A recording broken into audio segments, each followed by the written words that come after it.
முதலமைச்சர் செல்வி ஜெயலலிதாவின் 68வது பிறந்தநாளை ஒட்டி மதுரையில் 68 ஜோடிகளுக்கு 68 வகையான சீர்வரிசைகளுடன் திருமண விழா இன்று கோலாகலமாக நடைபெற்றது.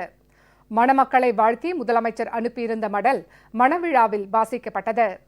முதலமைச்சர் செல்வி ஜெயலலிதாவின் 68வது பிறந்தநாள் விழாவை முன்னிட்டு மாநில ஜெயலலிதா பேரவையின் சார்பாக மதுரை ரிங் ரோட்டில் அமைக்கப்பட்டிருந்த அம்மா திடலில் மதுரை உள்ளிட்ட கழக அமைப்பு ரீதியாக செயல்பட்டு வரும் 50 மாவட்டங்களைச் சேர்ந்த 68 ஜோடிகளுக்கு 68 வகையான சீர்வரிசை பொருட்கள் மற்றும் அறுசுவை விருந்துடன் இன்று காலையில் திருமணங்கள் நடத்தி வைக்கப்பட்டன.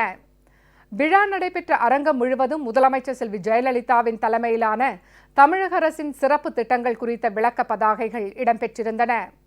வழிநெடுகிலும் வாழை மரங்கள், தோரணங்களுடன் கழக கொடிகளும் கட்டப்பட்டு இல்லங்களில் நிகழும் திருமண விழாக்களின் போது செய்யப்படும் சம்பிரதாயப்படி திருமணங்கள் நடத்தி வைக்கப்பட்டன.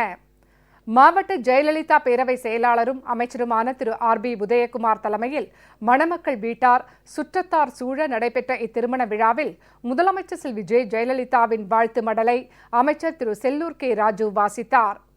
இன்றைய திருமண புரிந்து கொள்ளும் எனது அருமை உடன்பிறப்பாய நீங்கள் மகிழ்ச்சியான இல்லற வாழ்வில் திளைத்திட என் இதயமார்ந்த நல்வாழ்த்துக்கு கணவனும் மனதையும் ஒருவரை ஒருவர் புரிந்து கொண்டு ஒருவரை ஒருவர் முழுமையாக அன்பு செய்து வாழ்கின்ற வாழ்க்கையை பூமியில் சொர்க்கம் என்றால் அது மிகையல்ல. அத்தகைய நல் வாழ்க்கை உங்களுக்கு அமைந்திட எல்லாம் அல்ல இறைவனை பிரார்த்திக்கிறேன்.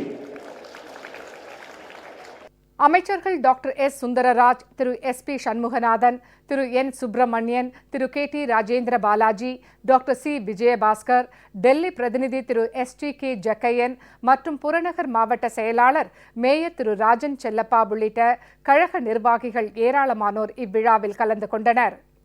தாயாக இருந்து தங்களது திருமணங்களை நடத்தி வைத்த முதலமைச்சர் செல்வி ஜெயலலிதாவுக்கு மணப்பெண்கள் தங்களது மனம் நிறைந்த நன்றிகளை தெரிவித்துக் கொண்டனர்.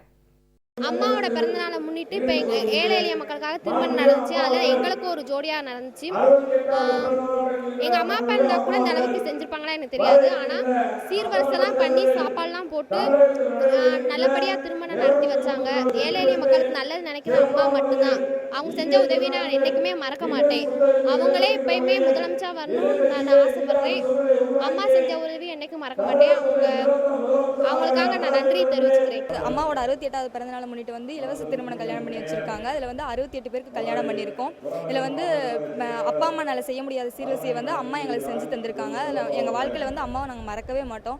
எங்கள் சொந்தக்காரங்க எல்லாத்தையும் கூப்பிட்டு வச்சு எங்கள் எல்லாத்துக்குமே 68 வகையான சீர்வரிசையை செஞ்சு 68 பேருக்கு கல்யாணம் பண்ணி வச்சு அவங்களோட பொண்ணு போல் பார்த்துருக்காங்க. எங்கள் அம்மாவை மறக்கவே மாட்டோம். அம்மா தான் முதலமைச்சராக இருக்கணும். எங்கள் வாழ்நாள் அம்மாவை நாங்கள் மறக்கவே மாட்டோம். 68 ஜோடிகளுக்கு திருமணமும் பண்ணுறாங்க. ரொம்ப சந்தோஷமாக இருக்குது. அம்மாவுக்கு தான் நாங்கள் எப்பவுமே ஆதரவாக இருப்போம். இன்னும் அம்மா தான் வரணும். உண்மையிலே ரொம்ப நாங்கள் சந்தோஷப்படுறோம். உண்மையிலே இவ்வளோ பேருக்கு கல்யாணம் பண்ணுறாங்கன்னா ரொம்ப சந்தோஷமாக இருக்குது. எப்பவுமே நாங்கள் அம்மாவுக்கு தான் ஆதரவாக இருப்போம்.